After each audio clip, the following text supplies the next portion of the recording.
देखो, अपने शरीरों से बहुत पाप हुए हैं। अगर ईमानदारी से सोचोगे तो ज्यादा समस्या नहीं लगेगी। ऐसे ऐसे पाप हुए हैं जिनका अभी तक कोई दंड नहीं मिला है और आपने कोई प्रायश्चित नहीं किया है।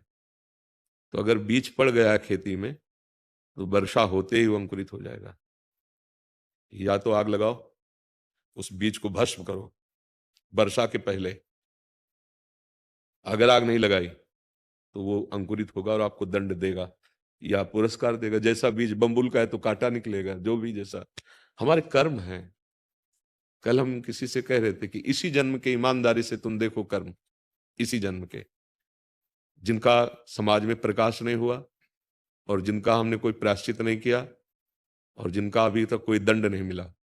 अब आप सोचो, अभी तो पूर्व के कर्मों का, जब ये जो नवीन फसल तैयार की है अभी, और ये जब आगे आएगी तो होश खराब हो जाएंगे। देखो, खेत है, इसको कर्म भूमि कहते हैं। जो कुछ करोगे आपको भोगना पड़ेगा। अब यहाँ सब भगवान को क्वेश्चन किसी और कुछ नहीं करते। काल ही कर्म है ईश्वर मिथ्या दोष लगाए। घर गृहस्थी में ऐसे ऐसे पाप कर रहे हैं लोग। कहते हैं हम गृहस्थी में भ्रूण हत्या, गर्भ हत्या, वो कितने इतने बड़े बड़े पाप हैं जिनको आप व्यभिचार, व्यभिचार, इतने बड़े बड़े पाप, उनका तुम प्रायश्चित कुछ कर रहे हो? तो उनको जला पा रहे हो? नहीं, अब वो तुम्हें जलाएंगे। फिर चाहे जहां भागते घूमो, जंतुर बंधवाते, कुछ नहीं होने वाला। हाँ, अवश्य में भोक्तव्यम कृतम कर्म शुभाशुभम। भगवान ने आदेश किया था कि कह दो अस्वस्थामा मरो। युधिष्ठिर जी ने बुद्धि लगा दी कि अस्वस्थामा मरो, नरो या कुंजरो। बस झूठ के बोल गए। भगवान का केवल आदेश था, कहो अश्वत्थामा मरो। तुमने ये कैसे कह दिया? तुम जानते हो हाथी मारा गया, फिर नरवा कुंजरो क्यों बोले? नरक दिखाया गया था। केवल इतनी बात के लिए, कुछ क्षण के लिए उन्हें नरक का दर्शन कराया गया था। हमारी आपकी दशा क्या होगी? दिन भर झूठ बोलते रहते हैं। एक पाप, कितने पाप आचरण है। मुझे लगता है कि अब मेरी समस्या का समाधान होने का समय है। भगवान का नाम जब अंदर ज्ञानाग्नि प्रकट कर देगा तो सब बीज भस्म हो जाएंगे।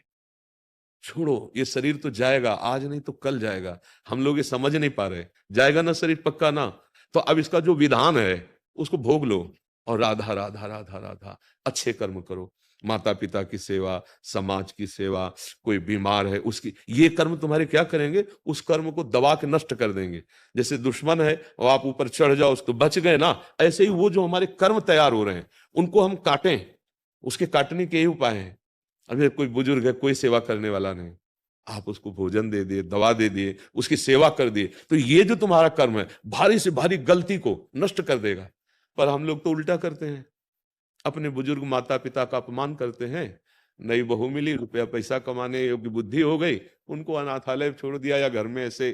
तो फिर हमारे कर्म बिगड़ते चले जा रहे हैं। अगर मम्मी पापा हमारे हमारे वो जो अवस्था थी, हमें ज्ञान ही नहीं था, उस समय उन्होंने अपने हाथों से मल साफ किया, उस समय उन्होंने हमें अच्छे वस्त्र पहनाए, उस समय उन्होंने अच्छी अच्छी वस्तुएं पवाई। और आज जब उनका समय आया कि हम सेवा करें, तो हम अमेरिका जा रहे हैं, हम अलग उन्नतिशील हो रहे हैं। हम हमारे बूढ़े माता पिता हमारी याद में, असुविधा में वो रो रहे हैं, और हम अपना बहू के साथ सुखी। तो ये कर्म तुम्हें सुख प्रदान करेंगे। समय आएगा तब ये जब फलीभूत होंगे तब तुम उसी दशा को पहुंच जाओगे। इसलिए हमको धैर्यवान बनना है।